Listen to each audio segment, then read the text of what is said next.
মেট্ৰিকৰ পেপাৰখন খুব টান হৈছে, মোক 10 নম্বৰ এক্সট্ৰা কৰি দিব লাগিব।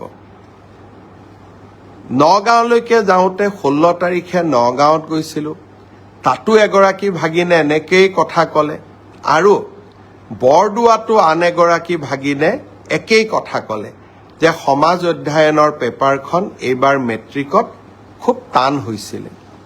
মই প্ৰত্যেকটো কথাই চিৰিয়াছলি লওঁ। গুৱাহাটীত আহি সেবাৰ চেয়াৰমেনক মই সুধিলোঁ যে সমাজ অধ্যয়নৰ পেপাৰখন সঁচাই টান হৈছিল নেকি। সেবাৰ অধ্যক্ষ ডাঙৰীয়াই মোক ক'লে যে প্ৰশ্নখনৰ পেটাৰ্ণ বদলিছে।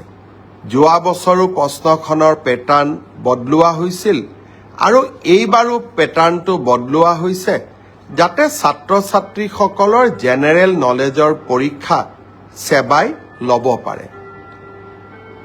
ব্যৱস্থাটো আদৰণীয়, কিন্তু যদি মোৰ ভাগিনবিলাকে আকৌ মেট্ৰিকত ফেইল কৰি যায় তেতিয়াহ'লে কেনেকৈ হ'ব? সেইটোতো হ'ব নোৱাৰে।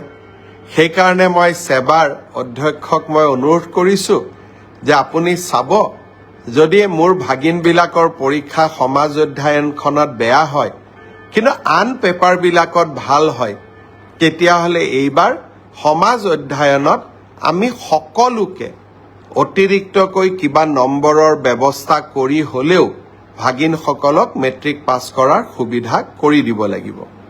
তেখেতে মোৰ অনুৰোধক বিবেচনা কৰিম বুলি প্ৰতিশ্ৰুতি দিছে, আৰু সেয়েহে ময়ো ভাগিনসকলক ক'ব খুজিছোঁ যে সমাজ অধ্যয়নৰ কাৰণে আমি আৰু চিন্তা কৰিব নালাগে, সকলোৱে মিলি চেষ্টা কৰিব যাতে আমাৰ পৰীক্ষাটো আমি ভবাৰ দৰে নহ'লেও আমি যাতে কিছু হ'লেও অতিৰিক্ত নম্বৰৰ সুবিধা লাভ কৰিব পাৰোঁ।